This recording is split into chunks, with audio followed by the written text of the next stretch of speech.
Good morning, everybody. My name is John Handler. I'm a principal solutions architect with AWS, and I specialize in our search services. And this morning, I will be talking to you about Elasticsearch service, and especially an exciting new feature that we launched a few months back with our support for Elasticsearch version 6.2. And that is the ability to alert on the data that's in your logs within Elasticsearch service. So we're going to have fundamentally a little bit of discussion about Elasticsearch and Elasticsearch service and what that is. And then we'll follow that with a description of the alerting feature. And we'll have a demo as well of how that feature works.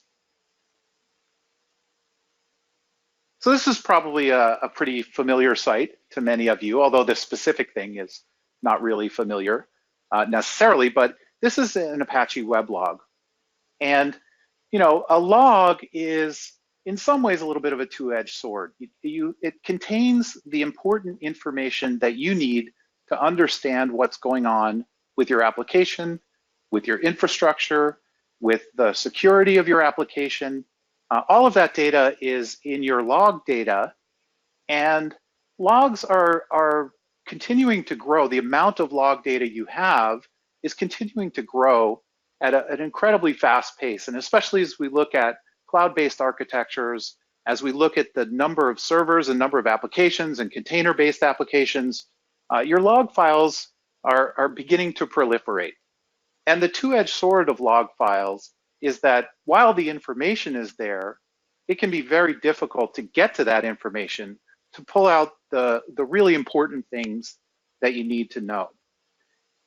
So Elasticsearch, which has been around for about 10 years now, came along and is a technology that allows you to put your log data into what is essentially a database and then perform operations to pull the key information out from your logs that you need. In some sense, it's a way for you to put a single pane of glass on top of all of your logs so that rather than just grepping through things, you have a search engine at your disposal and you have an analytics engine at your disposal to build the information that you need. When you use Elasticsearch, there are basically two use cases that Elasticsearch supports. The first of those is this log analytics use case that I've been talking about. You have some set of servers, you have your application, you have your networking, you have perhaps other AWS services, you have containers, and you have all kinds of log data that is being generated by your infrastructure. Second use case is you have some application data that you want to do full text search and relevant search on top of that data. This is typically something like e-commerce, or a document database, perhaps it's a data lake. Whichever of those two use cases, and log analytics is the most prevalent, and that's really the one we're talking about today, you will send your data to Elasticsearch as JSON via REST API. Elasticsearch then will take your data and index that data, providing you access to search across all of the fields in that data. On the other end, you have a set of IT ops or DevOps or systems operators for log data, or if it's your application for search data, they'll send queries via REST API, and Elasticsearch will process those queries and retrieve relevant results or do analysis on top of the data inside. And in fact, this is kind of a story about how Elasticsearch itself evolved. So initially, Elasticsearch was purely a text search engine. It started out with that e-commerce use case, and people put their textual data in there, things like products or movies or music or what have you. Elasticsearch provides a natural language-based experience for you to search on that data and find relevant results, much like you do, say, on an Amazon.com, where you search for particular products. It also provides a couple of other features in terms of Boolean queries. It has an inbuilt notion of relevance so that you receive not every response you could, but you receive potentially, hopefully, the best, most relevant responses. But as log data grew, and as people really wrestled with how do we handle processing and querying and finding the information we need in our logs, Elasticsearch really grew to expand and encompass this use case. So we saw Elasticsearch really more tuning for streaming data, where you have some high volume log files that you're ingesting. You want to have a near real-time solution that allows you to get to the information you need quickly. And it's a distributed storage system that allows you to build enormous quantities of data. And then on the back end, Elasticsearch supports analyzing that data and building graphs and charts through a technology called Kabana. It's a front-end technology that will allow you to see what's going on across all of your infrastructure. The wrinkle with Elasticsearch, Elasticsearch is a fantastic technology. It can be a little bit challenging. As you grow beyond the smallest use cases, it can be a little bit challenging to operate and maintain Elasticsearch clusters. So with Amazon Elasticsearch Service, we provide you a managed experience where we take care of the operational details of Elasticsearch, and you focus on using the APIs of Elasticsearch as you would normally to do the tasks that you want to do with Elasticsearch. When you use the service, you use either the management console, command line interface, tools and SDKs, CloudFormation, to deploy what we call an Elasticsearch service domain.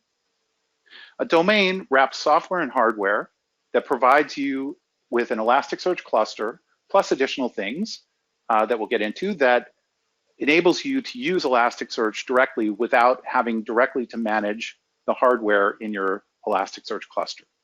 So in particular, your Elasticsearch domain, the Elasticsearch nodes themselves launch into a service-owned and managed VPC. The nodes are service-owned. We have, instance replacement if things go down. We have a lot of things in the back that help keep this hardware infrastructure up and running. Then we front your cluster with Elastic Load Balancing, and we use identity and access management for security and access control of the information in the cluster. We also provide integration on the outgoing end with CloudWatch and CloudTrail for you to be able to monitor what's going on in your cluster, to alert on cluster resource issues and respond to those issues by issuing API calls to scale your cluster.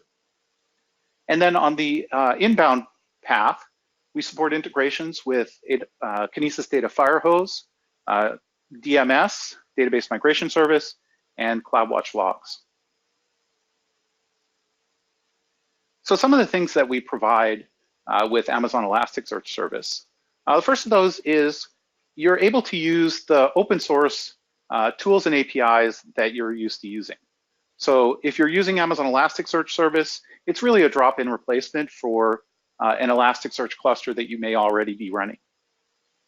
We make it easy to use so that when you deploy a cluster, you can do that very easily, again, through API or command line, CloudFormation, what have you.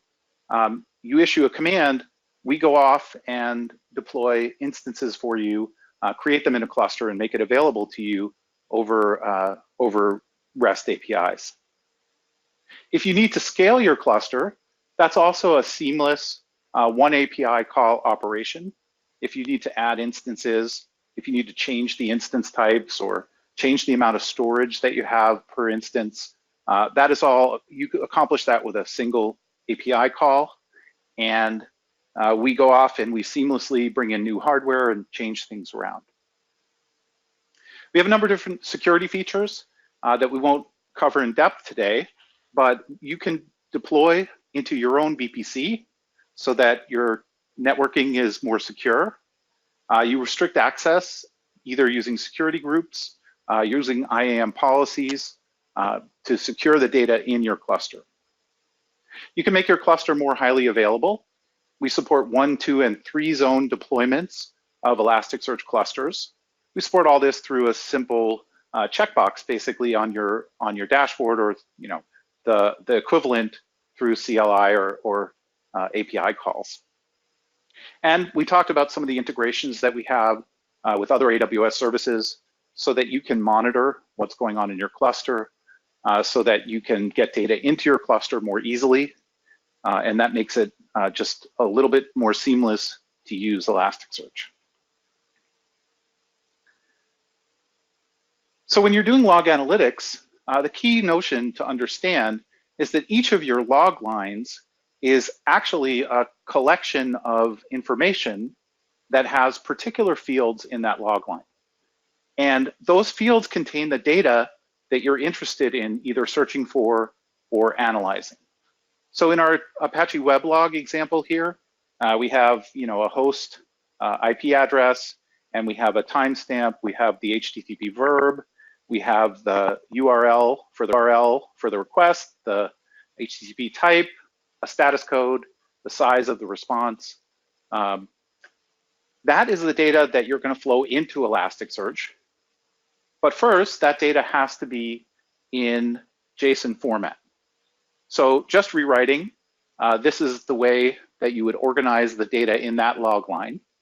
There are a number of different tools that are out there that help with this streaming problem. Again, we're not going to cover those in any great depth for this particular thing about alerting, but there are lots of ways that you accomplish this. And your log lines are converted to JSON like this, and then they are indexed into Elasticsearch via APIs. So there are a couple of flavors of indexing API. You can index a single document at a time, and you just post that to your index URL and put in the JSON in the document. There's also a batch API, which is called the bulk API.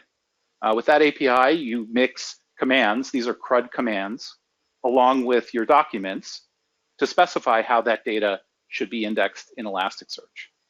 And the asterisk there is that depending on your ingestion tool, many of the tools will do all this work for you. I put this up so that you can understand at a low level exactly how that indexing is being accomplished.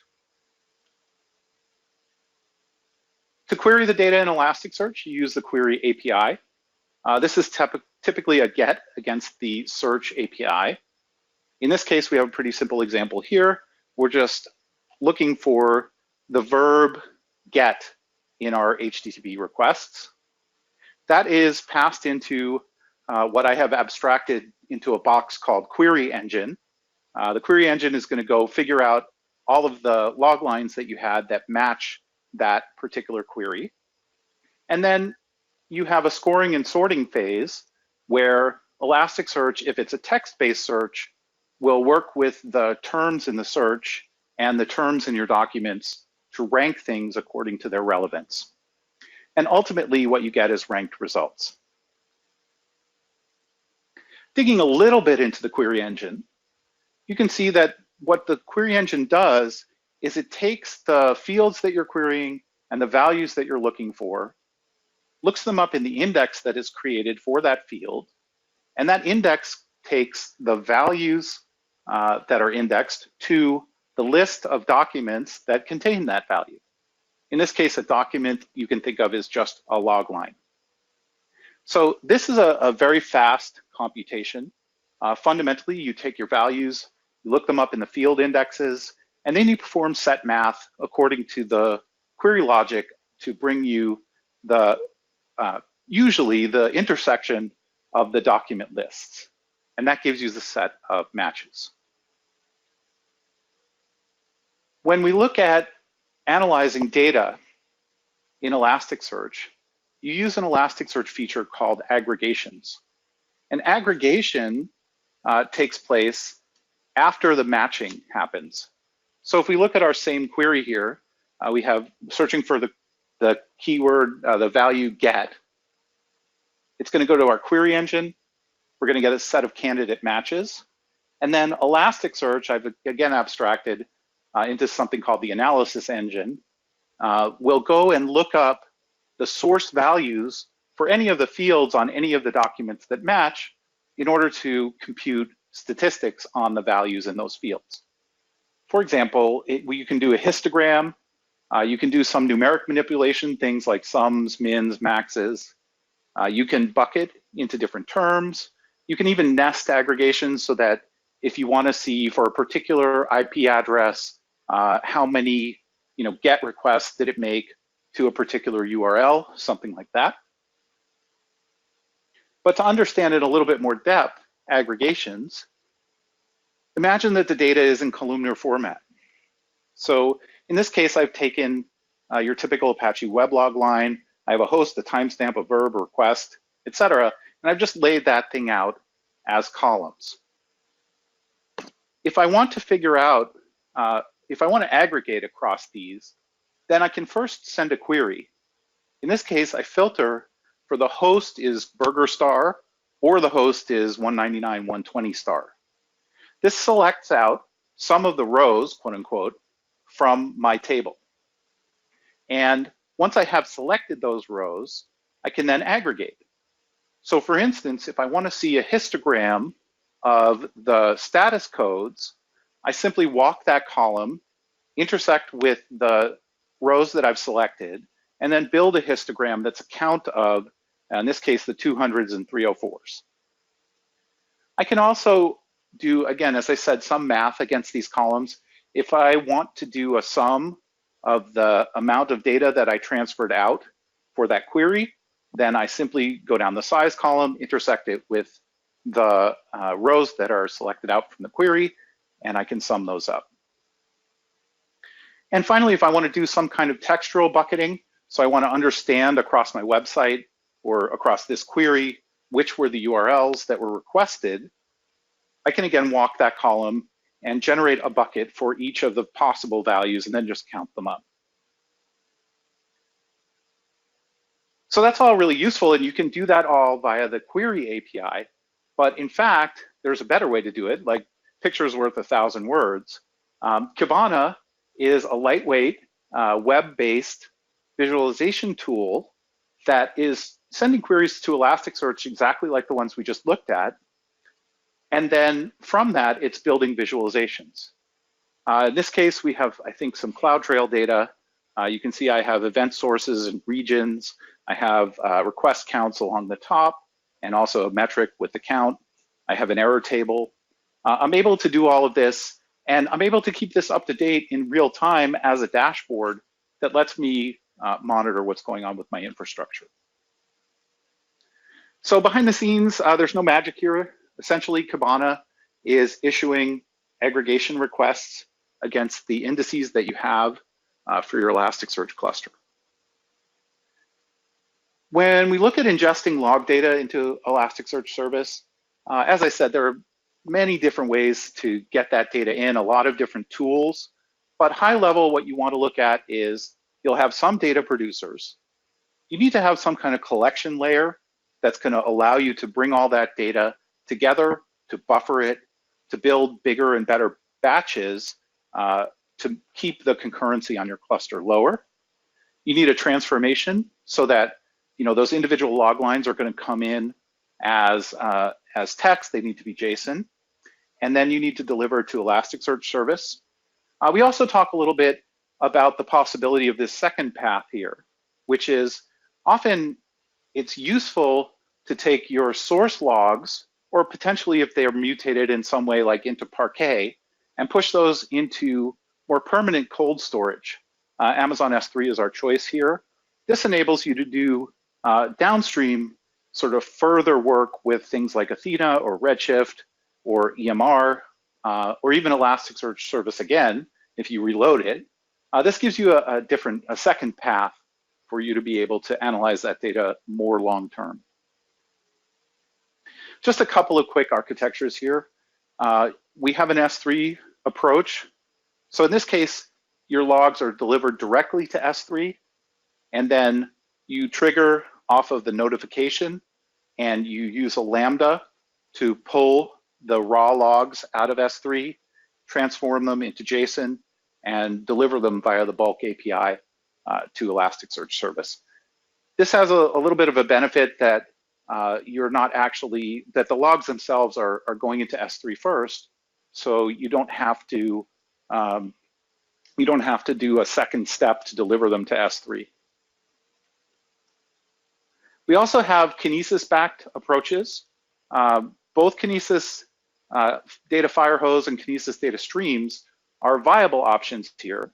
The limitation on Kinesis Data Firehose at present is that it only works if your Elasticsearch service domain is not in VPC. So this is a more generic look at it. You have your Kinesis agent or Fluentd or Logstash writing to Kinesis data streams.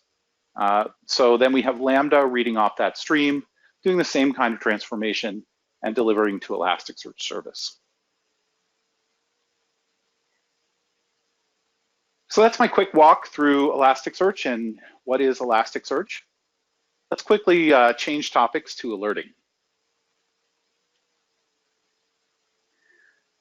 So what is alerting good for? Like what use cases would you actually want to do alerting?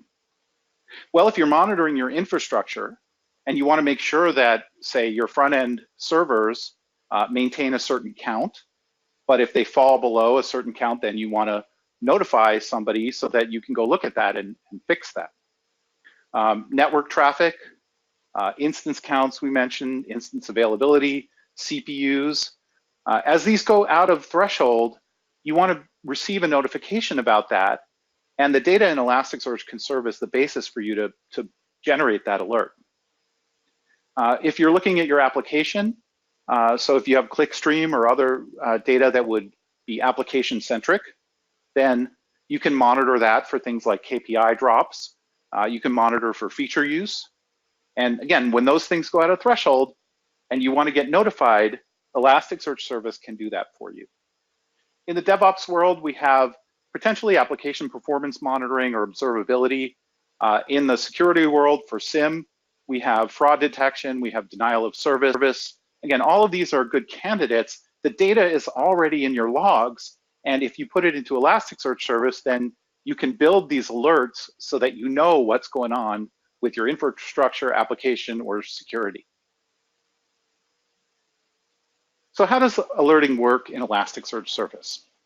So we have a stream of kind of log data going through, and we build what we call a monitor. The monitor takes the stream of log data and via an Elasticsearch query generates a particular value.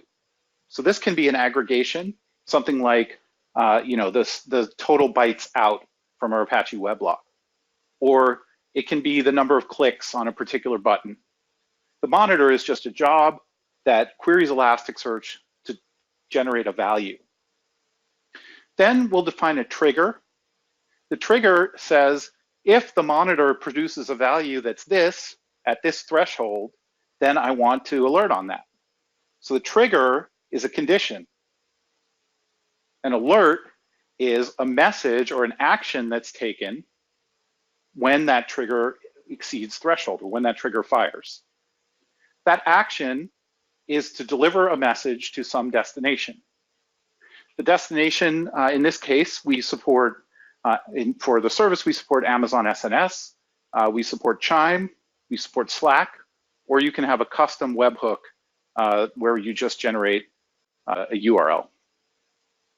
We do have a panel inside Cubana that allows you to monitor your alerts and see what's going on. So to highlight the life cycle of the alert, again, the stream of data is going through. At some point, your monitor generates a value. Well, let's say in the left edge of the picture here, your monitor is fine. There's producing a value that's below threshold. If at some point that value exceeds threshold, then that trigger becomes active and the alert is triggered. Some action is taken. In this case, the trigger is going to send a notification to the destinations that you've defined. You can acknowledge an alert to stop the notification. The notifications will continue in that ongoing alert phase. You'll continue to receive notifications until you acknowledge the alert, and then it goes inactive again when the monitor value drops below the threshold. You do have, as I said, Cubana access to set up these alerts. Additionally, we do provide API access so that you can manage your monitors. This is just CRUD operations that allows you to create, read, update, delete for monitors, triggers, actions. This allows you to define all of these monitors and triggers and actions. All of that can be stored externally to Elasticsearch in a version control system so that you can track these as code, basically. You can manage your destinations via API, and you can manage the alerts via API.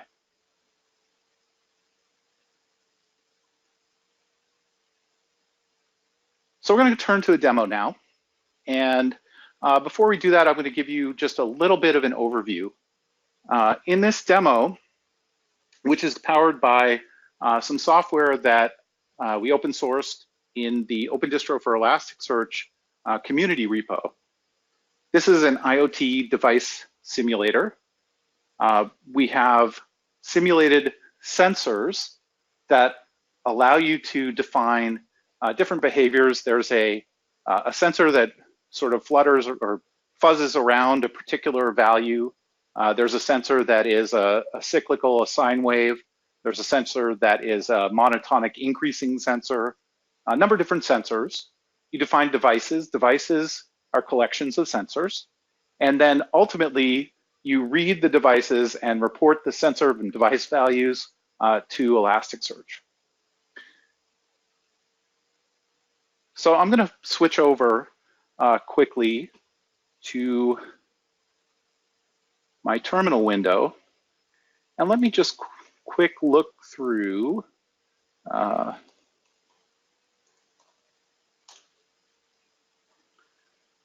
this is, as I said, this is a very simple application. So all we're going to do here is create this device list. And for each of the devices, I'm going to make a device. Then I'm just going to iterate over each of my devices. I'm going to create a report, and I'm going to buffer that to send off to Elasticsearch. If I look at a device, the standard devices that we have are one of these constant sensors. So we have a humidity sensor that's going to hover around the value 50. We have a drifting sensor. Drifting sensors take a constant and then they sort of try and drift in a particular direction. We have a sine sensor, and we have another drifting sensor for CPU. We're going to run all of these. This is going to generate some values for us in Elasticsearch. The idea here is we have some kind of field of, some kind of crop field.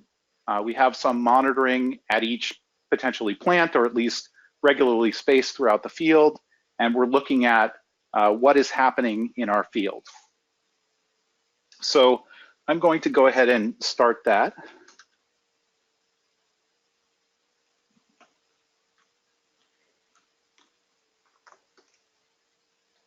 Actually, I'm going to switch windows before I do that. So I'm going to go ahead and spark that up. Okay, we can see we now have some data flowing into Elasticsearch. Or anyway, we have data flowing out of our sensors. I'm going to jump over here into Cubana. And within Cubana, let me refresh so we can see that data. Within Cubana, we can see some data is flowing in. This is our main Discover panel in Cubana. There's already some useful things that you can do in this panel. Here we can see we have a record, and we're able to look at that record. These are the values that we got in. So we have a device ID, the humidity for that, the sensor ID, a unique ID for that device. We can, let's say, for instance, that I just want to look at this device. So the first thing I can do is I can put this into a table. So let's say that device, and that will narrow everything to look at this particular device, right? These are the timestamp and the device ID. We can actually add to that. If we want to look at just the humidities, I can add that to the table as well.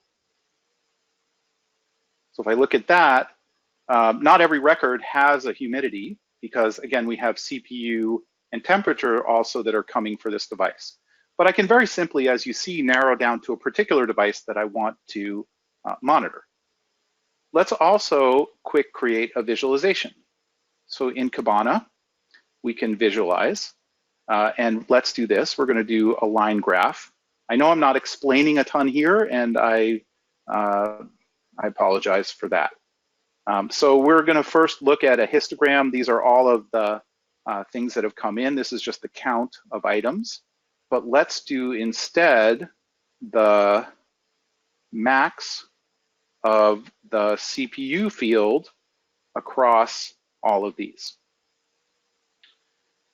Okay, so now we see our little drifting sensor here. That's our CPU. Let's go ahead and add another metric.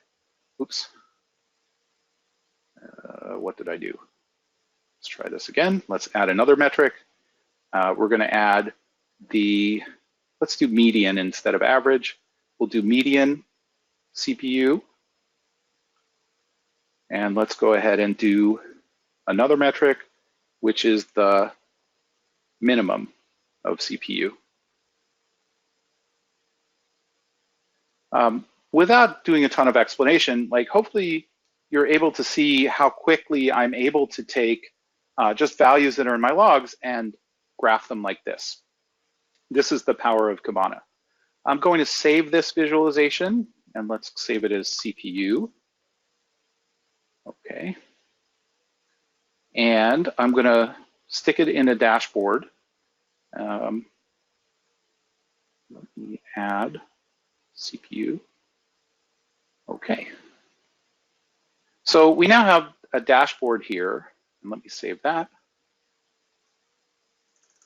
This is not a particularly interesting dashboard. We only have one metric on it, but of course we could expand this to include temperature and humidity and all of those other things. The reason I'm doing CPU is I have a rogue device, which is going to start at 50% and ramp quickly up to 100%. And we'll set an alert that will allow us to trigger and catch that. So we now have a graph. We're able to auto watch this and refresh it. We'll see values continuing to come in. And let's look at now the alerting. So as I said, we have monitors, triggers, actions, and destinations. Now this guy is an old guy. I don't know why he's in there. Well, we'll create a new one. So let's look at some destinations. I have a Slack room that I am going to set up. And I have to go, oh, I have my webhook URL already in there. So this is going to serve as the destination where the messages that I generate through alerting are going to arrive. Now that I have a destination, I need to create a monitor. So let's look at the actions, or let's look at the monitor we can create. When I create a monitor, I give it a name. In this case, let's do CPUs. And I can choose an interval when it's going to run. So I can run it every minute. I can run it every hour, every day. I also can use a custom cron to allow me to specify in great detail exactly when this monitor is going to run. I'm going to run it every minute. When I define the monitor, as I said, I'm basically creating a query that is generating a value from Elasticsearch. I have either visual graph, or actually I can write the query itself. For this demo, I'm just going to define with a visual graph. I select the indices that I want, and I'm just going to use all my logs. Actually, let me make sure I use today's logs. I'm going to select my logs, and I have to tell the timestamp field. So here is a graph that allows me to see what's going on with all of my logs. In this case, I'm not going to use count. I'm going to use the maximum of the CPU field for all documents over the last hour is the monitor that I'm creating. The when here is a little bit confusing. This is not actually a trigger. This is, I'm not defining the trigger here. I'm defining the value that I'm retrieving. So maximum CPU over all documents. And I see here the query ran in 6 milliseconds. I have 700,000 or so hits. Let's create that monitor. Now, once I've created my monitor, I'm then going to associate a trigger with it. So my trigger is going to also be called high CPU. Severity level is something that is eventually going to come out in the message that comes to my destination. In this case, we'll keep it 1. Obviously not above 10,000. Let's do above 54 or something. Okay. So when that occurs, I'm going to take an action. In this case, I'm going to send a notification. We'll just call it high CPU again. That's the notification. Our destination is going to be Slack. That's the one we just set up. The message subject here is going to be high CPUs on sensor array. And I have a little bit of a mustache scripting language that allows me to pull information out of the monitor itself so that I can fill in some of the information in my message that I'm sending out. In this case, this is a preview of what the message will be. I won't change any of these. I have my trigger name, I have severity, period start, period end. I could put the value in there. I could put other things. So this is the trigger. Okay, so if I go now, here's my CPU's monitor. I have this trigger, high CPU. Here's my history. It's green through all time, which is right because we haven't triggered it yet. Now, let's go back to this window. I'm going to quickly stop this, copy this, and start it again. I'm going to pop over here into my other window. And in this case, instead of running main.py, I'm going to run rogue device.py. So again, what this is going to do is it's going to generate a CPU that is increasing from 50% and goes up. So some data is happening. I can go back to my Discover pane, not my Discover pane. Let's go back to our dashboard. And what we should see here, as we refresh this, let's turn on refresh every 10 seconds.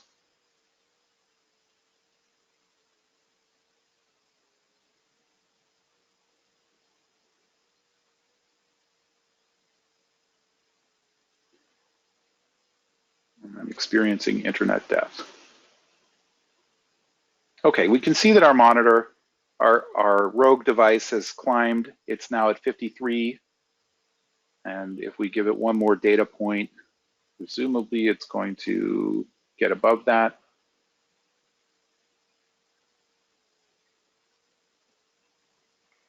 Let's refresh the whole page. Okay, so our CPU has gone to 55. Let's go over to our alerting pane. And if we look at CPUs, you see here that we've entered the triggered state. We're active. If I go back to, I have my Slack already open. You can see we received that alert, high CPUs on sensor array. And so that will continue to send notifications until I go back into my Cubana and I acknowledge this one. And then that will stop the notifications. So let's flip back. And again, here's quickly the URL. That's the IoT device simulator code. Welcome to download it. We'd love it if you'd contribute, make any changes that you'd like to do. And that will wrap up our presentation for today. Again, Amazon Elasticsearch service provides you an easy way to run Elasticsearch in the AWS cloud. Elasticsearch is fantastic technology that allows you to gather all of your login information into a single store, search that information, perform analytics on that information, and ultimately, as of version 6.2, allows you to send alerts on the information in your log data. Thank you again for your time and attendance. Hope you have a great day.